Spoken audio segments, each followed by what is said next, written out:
so well said. I think I've skived off enough. I've got to go and do some other stuff. I don't know what I'm going to do, but I'll go and find something to do. See you later. Sunday, anyway.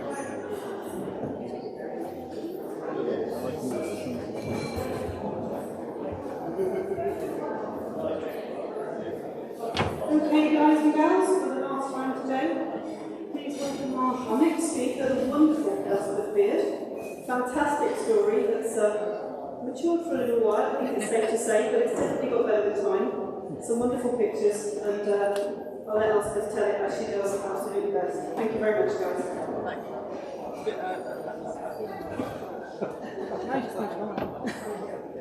Hi, thank you very much. Right, so I'm going to talk to you today about the around the world motorcycle trip that I did in the early 1980s. And I'm starting the talk with this image, which was actually taken when I got back from my trip in 1984, which might seem like a slightly odd place to start, but I owe an awful lot to this image. When I got back in 1984, absolutely nobody wanted to know about my story, what I'd done, or my trip. In those days, the only way that you got your story out there was to contact bike magazines or newspapers and get it in print. So obviously, social media didn't exist, internet, phones, so it was a very different era now. So I got back and I contacted various magazines, newspapers, and nobody wanted to know, which was actually fun, right? My journey was a very personal journey, which I did for myself for various reasons. So I got back in '84 and I put all my diaries and my letters, photographs in a cardboard box, which is basically where they stayed for 35 years. And it was a friend of mine who was talking to somebody at BMW in about 2008 and mentioned what I'd done. And Andy said to Paul, well, why don't you write a short story and we'll put it up on our international website. So my story for the very first time came out in about 2008, and as part of the post that was put up included this image. And there was something about this image that seemed to capture people's imagination, and this thing went viral, which I didn't know anything about at all. And it was reposted and reblogged and shared or whatever. And then it was about 5 years later, so this thing was going all over the internet. I was contacted by an agent in Hollywood, completely out of the blue, who had found my story on the internet and wanted to buy the rights to my story to make a film. So it was very bizarre. So I got from nobody wanting anything, to suddenly, Hollywood wanting to make a film. And so I was flown out to Hollywood, wined and dined, and I met all these producers and writers and whatever.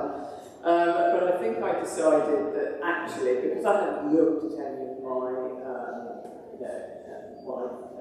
story or my diaries for so many years, I decided that I wanted there to be an accurate, record of what I did and my trip. I kind of sensed that Hollywood had their own idea of what they wanted, what kind of film that they wanted to make.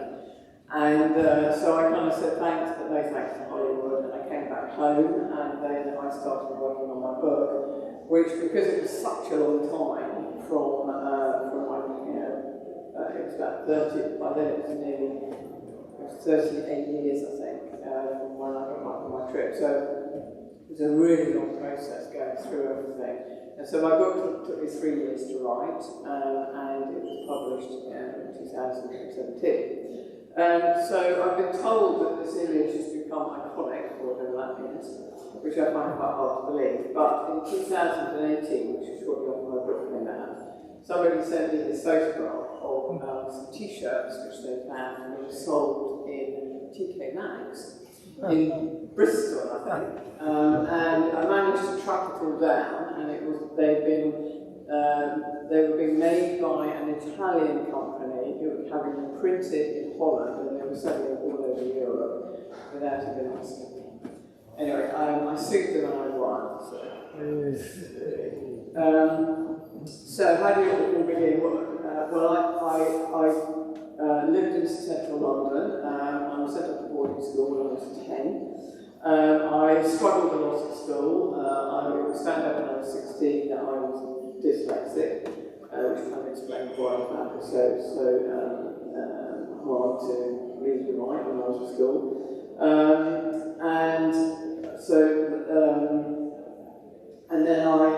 But I was expelled from school because I was always getting into trouble.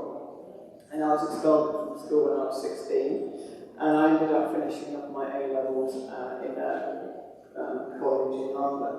And it was at this college that I met this group of friends, or made this group of friends who were into motorbikes. So I bought my first motorbike in 1979, which was a Yamaha 1D100. And it was simply an easy way to get around London. You know, it was cheap, it was efficient, and it was a great way to get around London. And I can't say I sort of imagined that motorbikes were going to become such a sort of important part of my life. But after a year of riding that, so I got a bit bored with it, so I bought myself a bigger bike, which was a Honda 250. And then about a year after that, I bought my BMW 60/6, which was a 1974 bike. And I think it was this bike I suddenly realised, you know, sort of travelling potential of a motorbike, you know, you can go places on it. So the first trip I did was a trip around Scotland on my own, then I went around Ireland, then in the summer of 1980 I went around Europe, and then in 1981 I flew out to Los Angeles and I bought myself an old BMW 75/5 and I rode it from the west to the east coast. And it was somewhere on this trip across America, riding through the desert, and I was over or something. I thought, wouldn't it be amazing if you could actually ride a motorbike around the world? And in those days, the world I was seeing was a much, much larger place. It wasn't easy to find out about countries. It was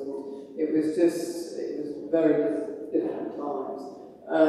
But it wasn't something I ever imagined that I would do, and it was a series of events that happened the following year.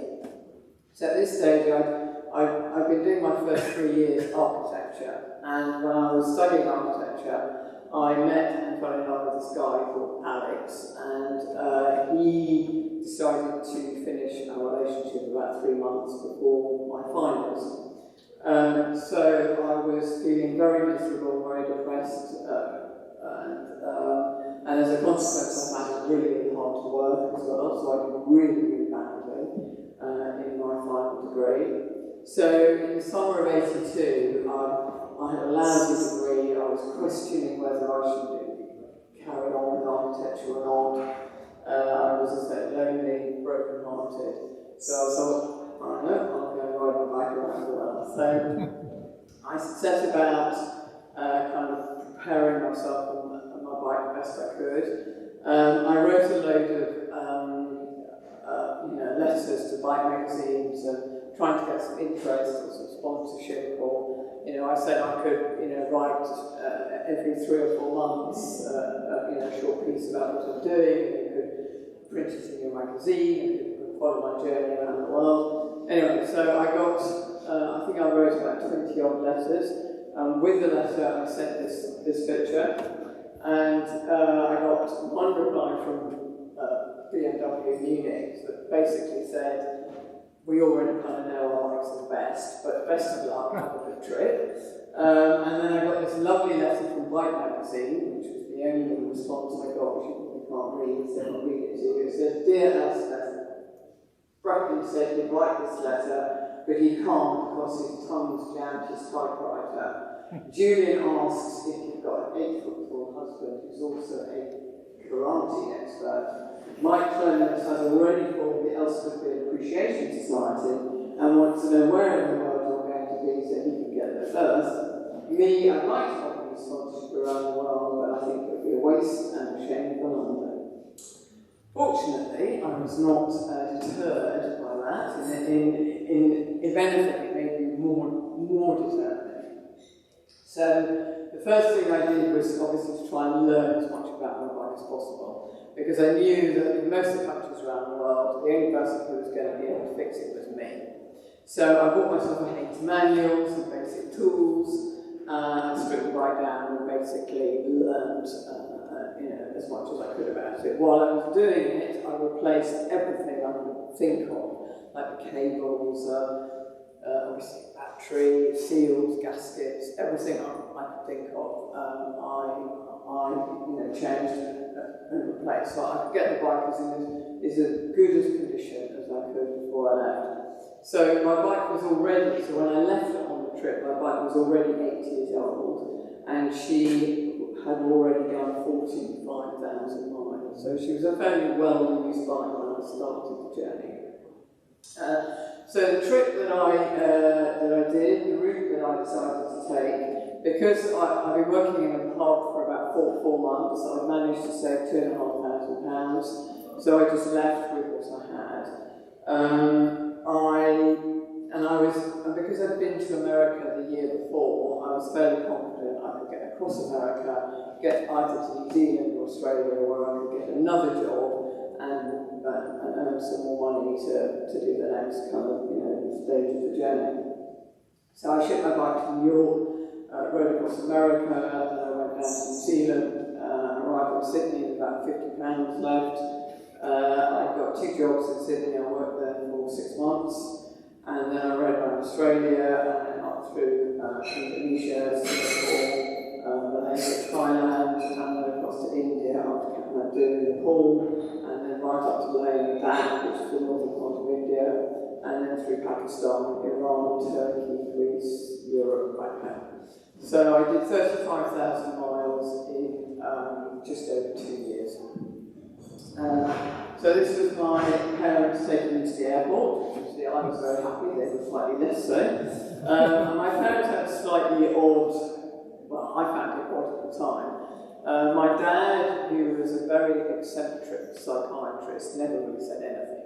So he didn't say anything. My mum obviously did as much as she could to stop me from going, try and dissuade me from going. But anyway, in the end, she kind of knew that I was determined to go. So they drove me to the airport. This was me waiting for my standby flight, which I think was friendly, at $99, I think, if I remember. And then the first days on the road in America, as I said, because I'd been to the States the year before, I was fairly, the road was good, and you get petrol, and then we speak English, so it was relatively easy and uneventful. So I then went to New Zealand and finally arrived in Sydney completely broke. So I got a job as an architect's assistant and also another job in a pub, and I managed to save £6,000, I think, just in nearly 7 months, which I think is pretty good. I lived in a garage, which cost me $20 a week, $20 a month. Anyway, it was very, very cheap. And I could live there with my bike, which is the best bit. So this is so I painted all the walls, I picked up furniture off the side of the road, and I basically lived there incredibly cheaply, saving every single penny I could possibly save. Now, when I was in Sydney and working, I heard about this guy called John Todd, who had ridden his BMW from Sydney back to Europe about 2 years beforehand. And he was the only other person I had heard of that had done a similar trip to what I was going to be doing. So I was very keen to meet him. So I managed to track him down, and when I saw John, he kind of said, all that soft luggage of yours, it will never last. Everything will get stolen in Southeast Asia and in India. You need to build yourself some serious panniers. So under his guidance, he persuaded me to build. I was supposed to be buying it and stuff then. So I had to, under his help and guidance, I spent 3 months, every weekend for 3 months, basically building my own panniers and top box out of aluminium angle and sheets of aluminium. And after 3 months, I was a proud owner. It was very stylish, I was so happy with it. It was cheap, it was easy to repair, it was light, it just looked pretty horrible. But it was great. And I can remember the first time that I met John, and he said, would I like to see his bike? And I said, yeah, of course I would. So we went out to his shed at the end of his garden, and just as the door opened the door just before he switched the light on. He said, appearances don't mean anything to me at all. And he switched the light on, and that was his bike. And it really was unbelievable. And he'd ridden that thing all the way from Sydney back to Europe. But he was a lovely man, he really was. He was a real man. So after 7 months, I had my money, I had my panniers, and I set off around Australia. And for some reason, I sort of thought Australia was going to be easy, riding into the sunset and good roads, and everybody speaks English. And I have to say, I think it was one of the most mentally and physically challenging countries that I rode through. I think it was everything. It was the heat, it was the dust, it was the road trains, it was the flies, it was the kangaroos, the floods. I mean, it was just this, and it was the distances. Like every day, I was riding 400 or 500 miles a day, and it was just this barren nothingness that you had to ride through. It was just, So I did find Australia really, really tough. And it was also where I had my first accident as well. So these were the road, these were the road trains. This was the other thing. So these things used to carry, I mean they still do, carry everything, all the goods around the outback in Australia. And these things just go 80 miles an hour, they don't stop anything, and they just sort of almost, everything just moves out of their way. So this thing comes towards you, you just get right off the road. And when I was there, they carried 3 trailers, and now I'm told they're actually allowed to carry 5, which is just... But it was also in Australia where I had my first accident, where fortunately I was so lucky.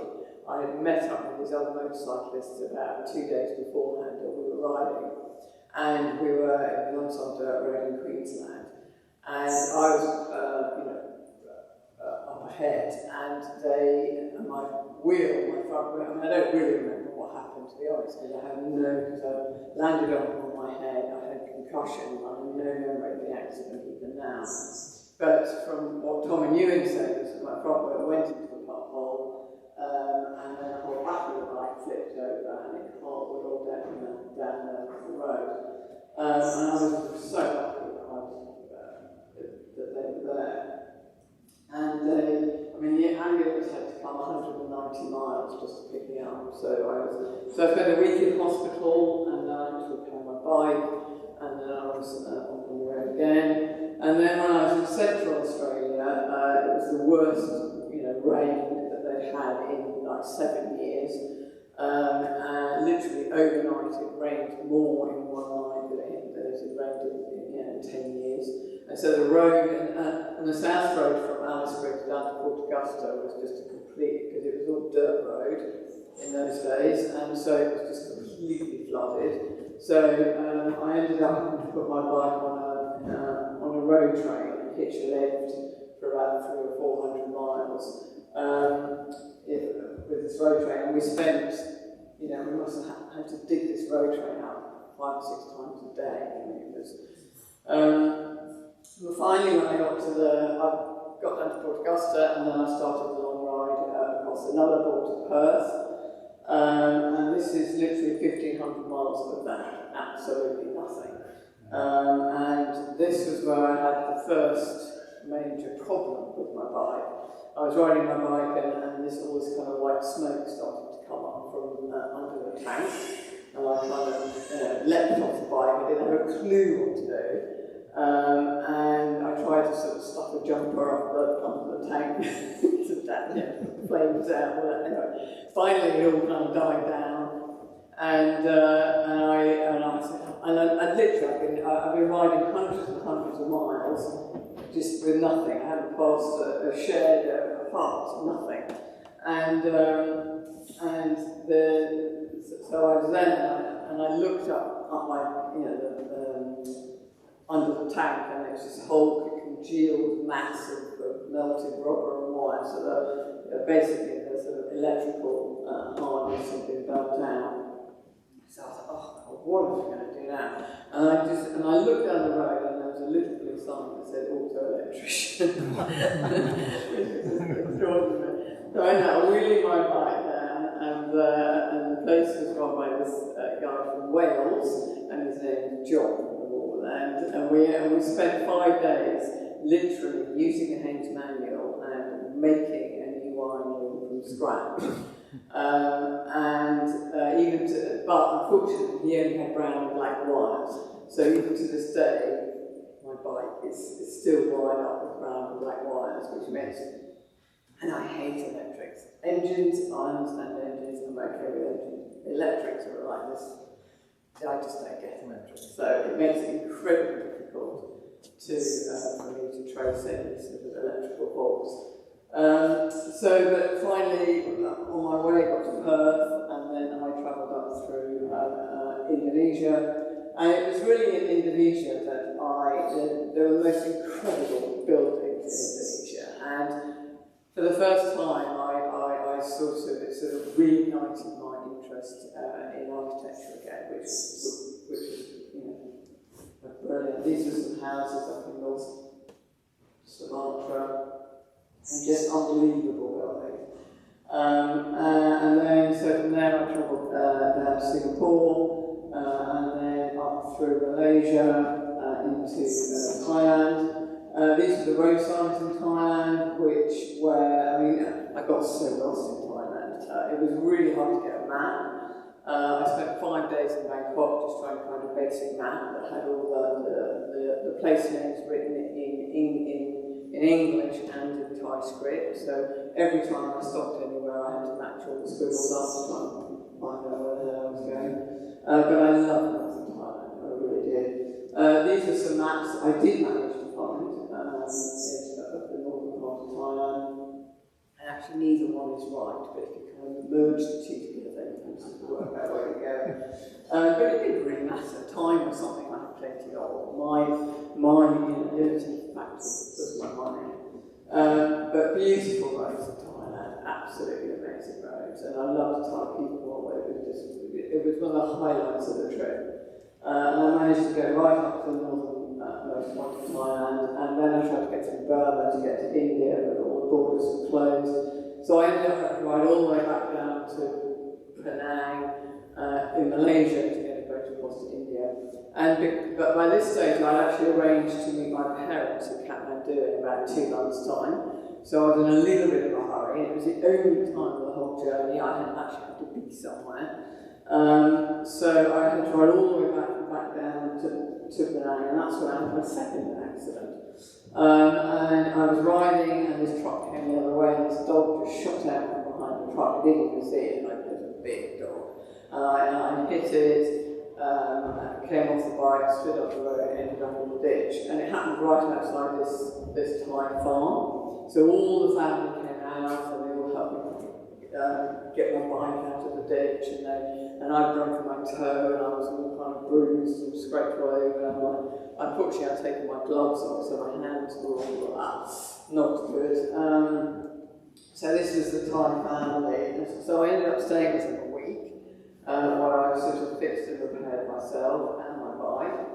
And on the last night, the morning before I left, I went to say goodbye to the mother of the house. I went into the kitchen, and just as I kind of leaned over to say goodbye, I looked over at the back of the kitchen, and there was this table there, and I saw the half-eaten remains of the dog that I'd run over. And I suddenly realised, was I eating before that? And it was funny, I couldn't remember the accident happening. I slid up the road, I was in the ditch, and one of the first things I looked for was the dog. I thought he'd run off, which made me really angry. He'd caused all this havoc. and gone off. But anyway, so obviously they managed to pick him up. Got down to Penang and then shipped my bike across to India. This is my bike being hoisted obviously in the boat in Madras. And then from there I headed up Calcutta, up to Kathmandu, which was where I met my parents. And I loved Nepal as well. It was cooler, it was calmer. India, I really struggled with India. I found it was just a multitude of people. And I was a huge curiosity to them. So I would be surrounded by 50 people every time I stopped. Within 3 or 4 minutes, I had this huge crowd, and they'd follow me all through the streets, and it just drove me bonkers. I never felt, in danger. It was just a curiosity and this staring at you all the time. And I don't think they'd ever seen anything quite like me. They'd never seen a BMW motorbike before. They'd certainly never seen one with this huge aluminium contraption on the back. And then when I took the helmet off and it was a woman, it was just like, whoa. So I did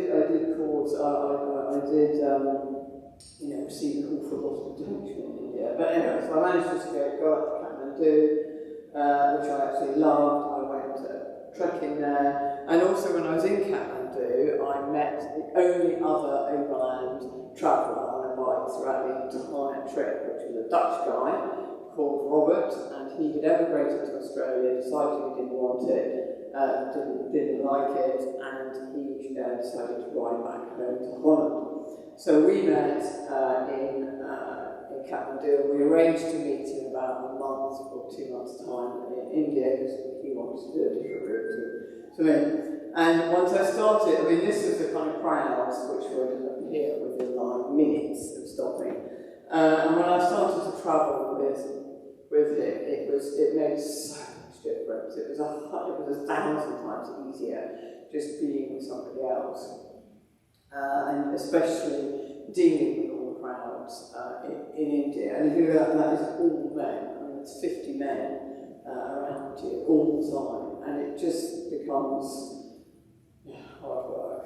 This was an average morning departure where we would arrive somewhere, and the word would spread around the town within that evening, and then in the morning there'd be this whole crowd of people just waiting for us to come out of our hotel room or out of our tent, and wait for us to leave. And in those days, they used to write your motorbike into your passport, so you weren't actually allowed to leave the country unless you were on your bike. So, like now, it's much easier because you can leave your bike somewhere, you can come back home, have a bit of R&R, go back out, do a bit more of a trip, go back home. In those days, that wasn't an option, and it was odd because I remember. I always thought my bike was something that gave me freedom, and suddenly it was something that I was sort of chained to, and the only way I was going to get home was to sit on the thing and ride it home. And in some ways it was a good thing, because it never crossed my mind once just to get on a plane and fly home, because it was just not an option for me. So we managed to travel around through Rajasthan. This was me in Rajasthan fixing. My bike started to become quite a challenge to keep going. I think by this stage she had 70,000 miles on her, 10 years old, had various accidents, and she was hard work to keep going. And every day there'd be something I had to bodge or fix, so it was. I really had to nurse her home from India back to Europe.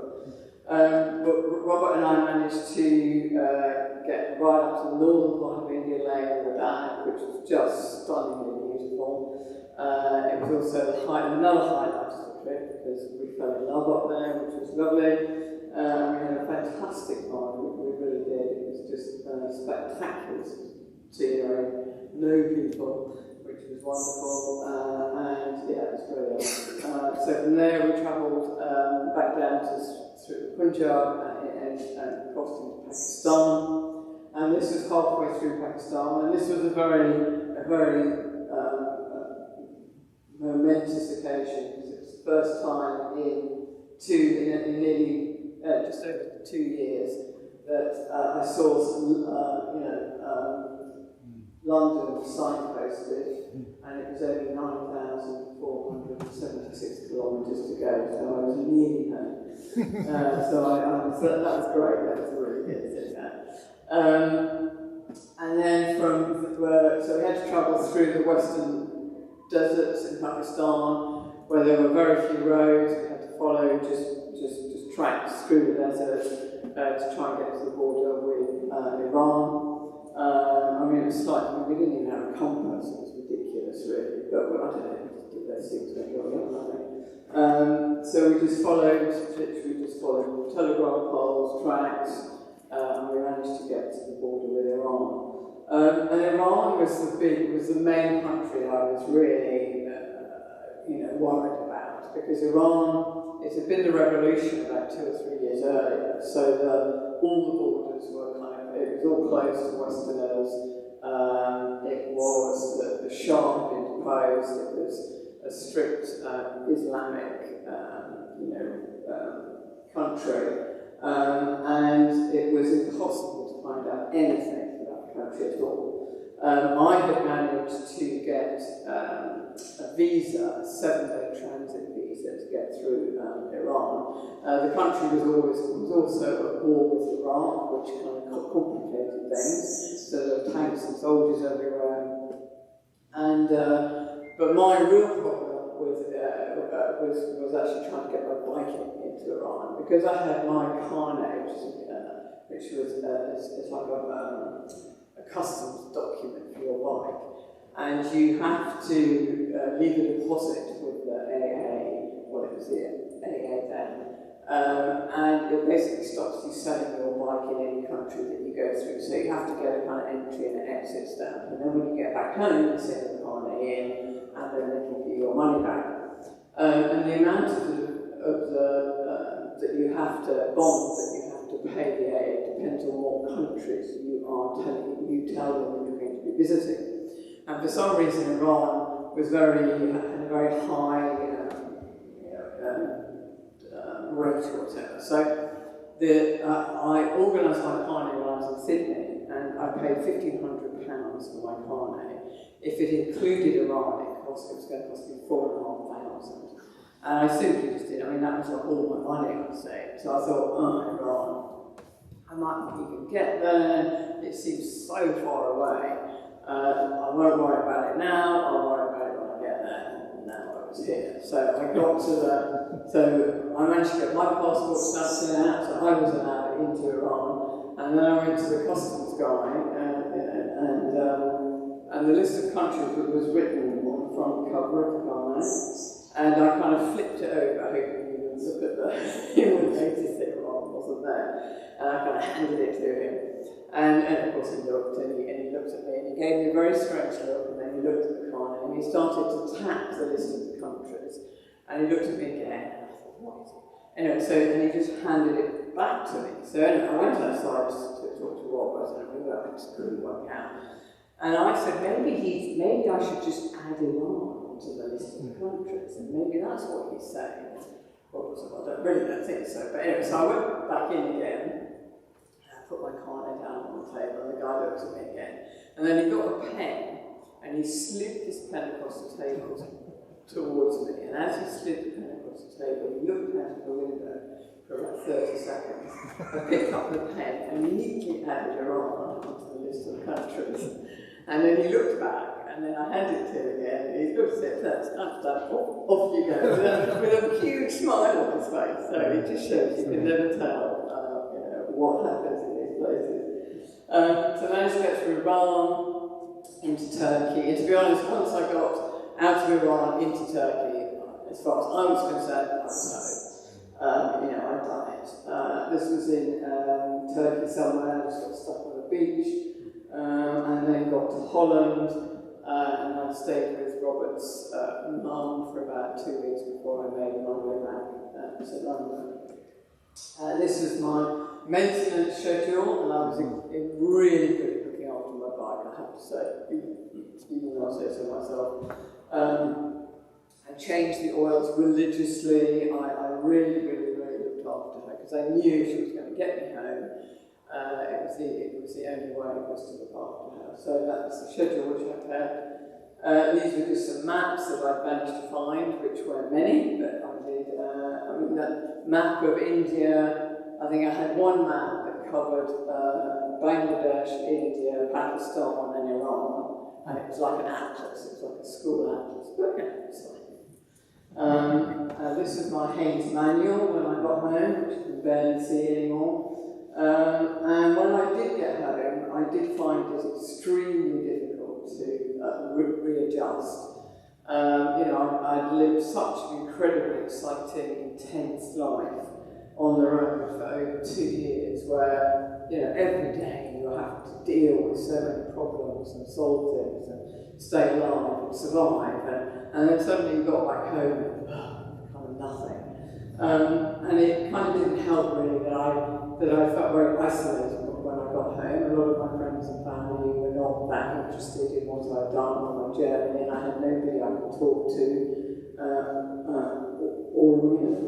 so it was a very difficult time. So it took me about a year and a half to 2 years to slowly get back into. But Robert and I managed to see each other as much as we could. But it was just a very hard time. I finally decided to sort of try and have a project. So this was my bike when I got back, and I decided to completely strip it down and rebuild her, which kind of gave me something to focus on. So I spent 6 months completely taking her apart and rebuilt her, which I did manage, that's the last one. And I did manage to put her back together again as well. But I was still feeling very lost, and I went back and finished off my architecture course. And it was the end of my architecture training that I found this water tower in Surrey, and I decided that I needed a project and a challenge, so I was still feeling. So I bought the tower at auction, and I then fought the local council for about a year and a half, and I won. I got the planning and listed building consent, which had to go to appeal. Which was a year and a half, and then I spent the next 7 years building working on the town, converting it into my home.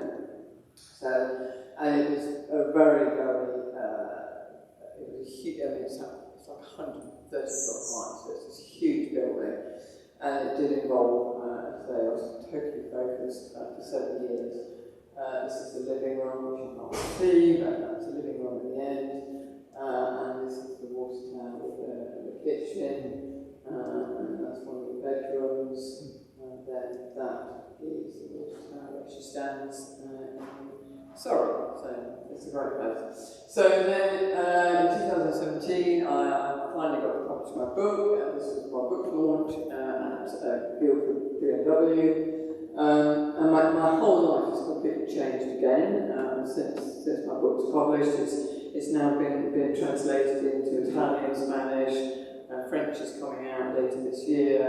I've got a publishing deal in America. I do book tours in America. Two tours a year I'm going to do in the States. This was the BMW 90-year anniversary book, which came out 10 years ago, because this year is their 100th. And I get 4 pages in that book, and Charlie and you get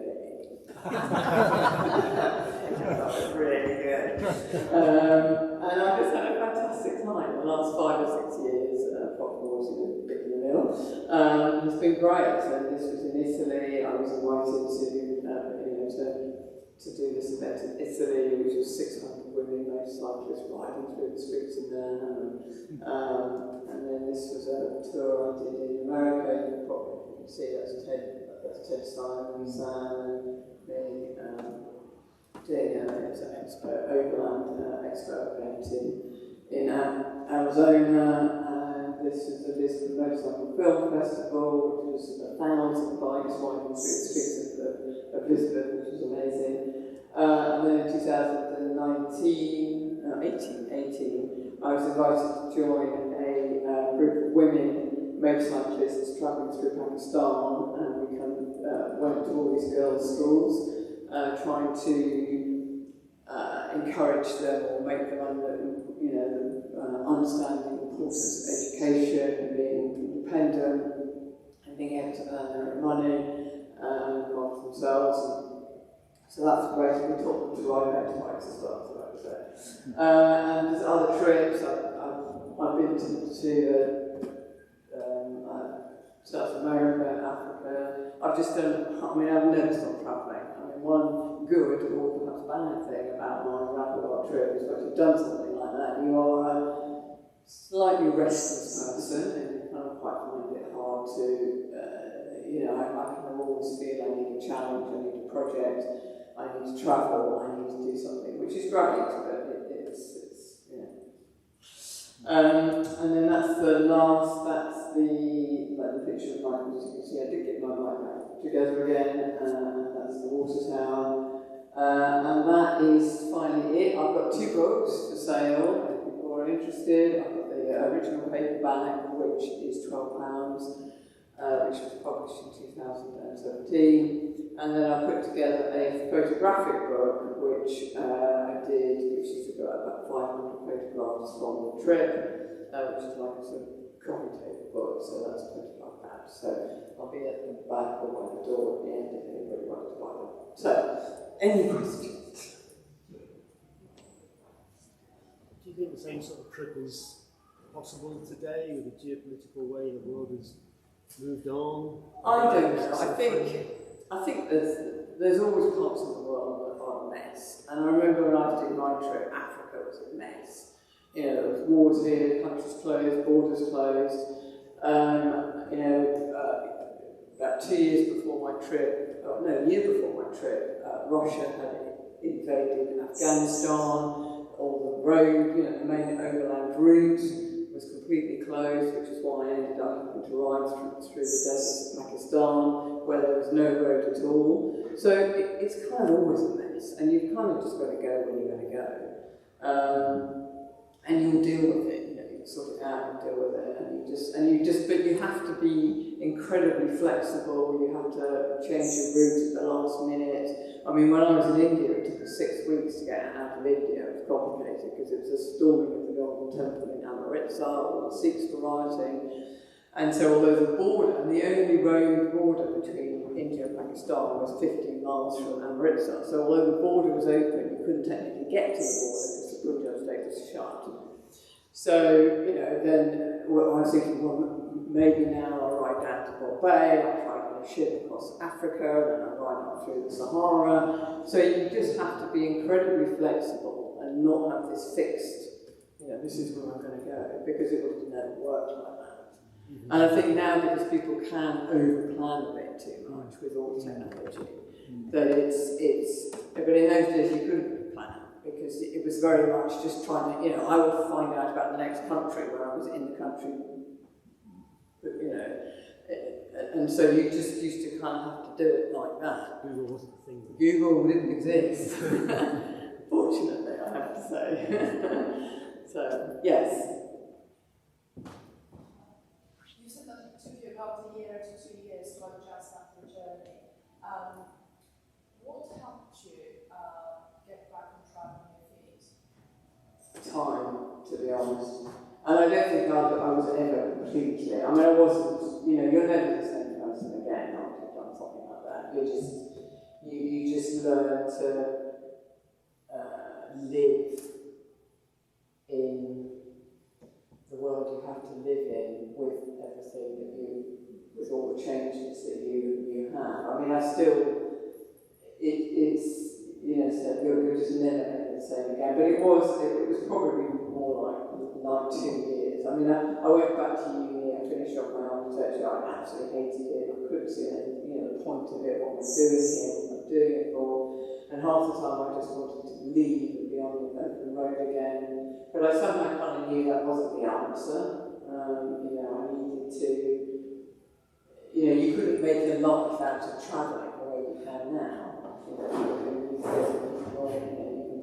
with all the social media now, you can have an income, you can just keep going, travelling forever if you want to, if you're good at it. But that wasn't an option for me, so I had to stop work. Yeah, it was just time. Yes. I have a question. I can see from your description that you were very young and you determined and very confident that you were going to make it. But you were a woman on your own, traveling on your bike. Did you ever feel threatened and had to move, you know, put your wits together? Yeah, I was always, I was 23 when I left, when I set off. I was always very aware, and I was always, I was careful, obviously. I did everything I could possibly do not to attract any attention. So when I was in Australia, I chopped all my hair off. I never wore makeup, jewellery, nothing like that. And actually, oddly enough, when I was on my bike, because women didn't really ride bikes then, when I was on my bike with my full face helmet, everybody assumed I was male. So I kind of used that. And when I was travelling through, Iran or Muslim countries, I just kept my helmet on all day.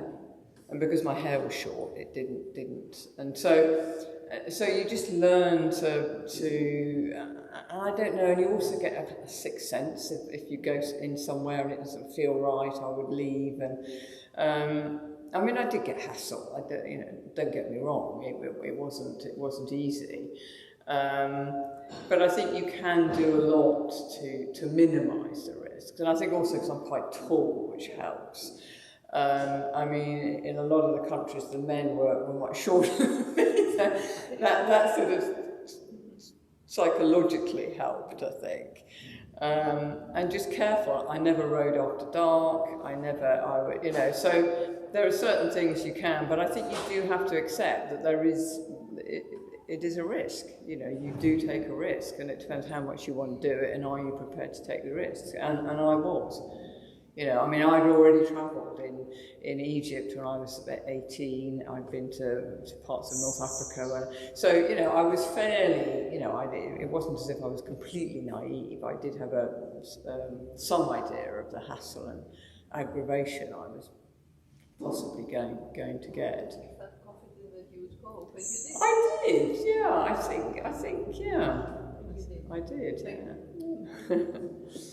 Yes. Before I ask my question, could I just say I really like understated delivery. I think you're obviously a very modest person, and you've presented an absolutely incredible journey with a great deal of modesty, and I love the way you've come across to us. I think your journey was fantastic. One thing that you've hinted at but you haven't made really clear, and I would like to ask, do you still own the bike? I do still own the bike, and I still ride it.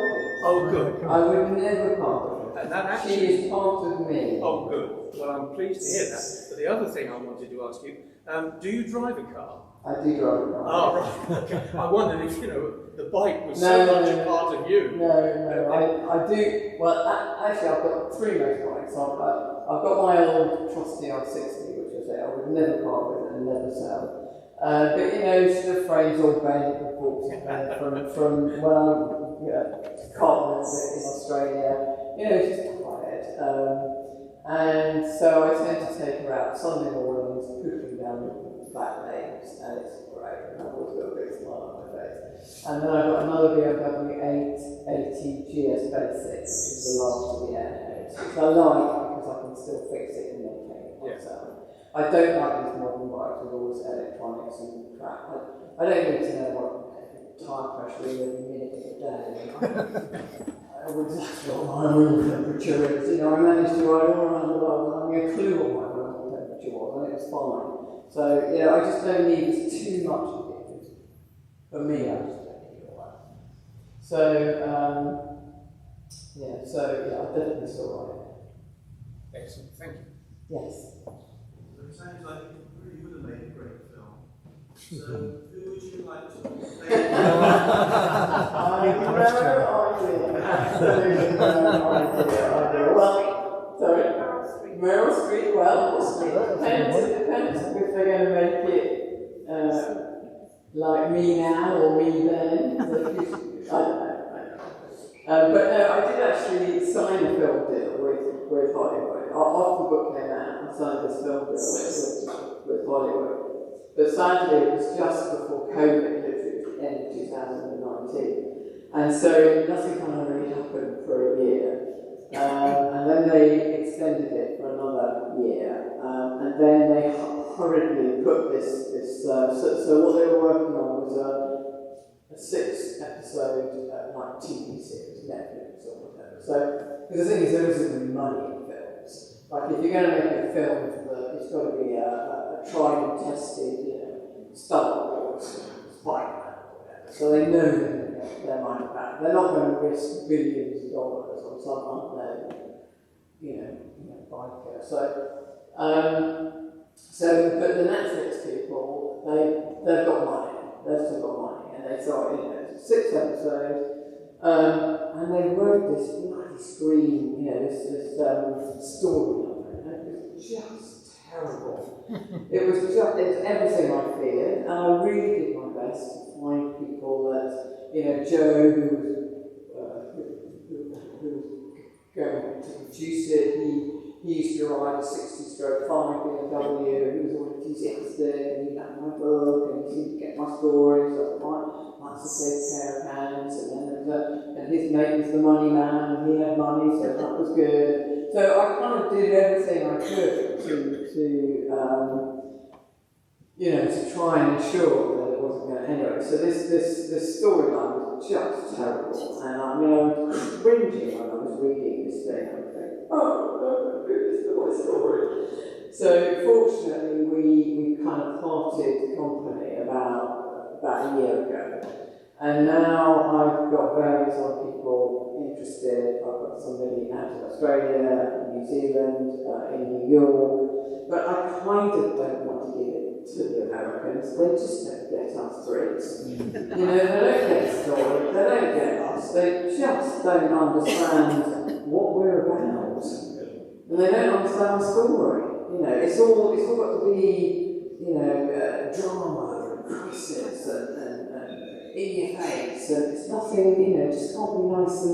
And so, I quite like somebody in, England or Europe or somebody who I just think they'd do a better job, because the last thing I want is something I'm ashamed of. I don't hang my head in. Dreadful thing. As I said to people in Hollywood, I'd rather nothing than something awful. Last thing I need is something dreadful. So, watch this space. But the whole film thing it's a fickle industry. They'll tell you exactly what you want to hear, go on and do completely the opposite. You can't try, it's just slightly madness. So we'll see. Maybe one day. Right. Yes? Can I ask what happens to Robert? No, you'll have to read the book. I'm sorry, you really are going to have to read the book. Okay. Yes. I'm very impressed that you stripped your bike down. They're very easy to work. I got all 75, I'd like to do that. It's so easy. Just buy yourself a hand manual. It's just basic tools. You need about two special tools. That's it. You can take a whole bunch of it. Promise. As long as you can read and hold a span, and you're fairly intelligent, you can do it. It's really not difficult. And they are so simple to work on. They're all there. The engines are all there. You don't have to, like jackbox. Just it's right in front of you. And it's really simple. Even the wire. Even not the wire. Not the wire. It's like a dark art to me, electrics. It really is. Anyway, anyone else? Okay, thank you very much. Thank you.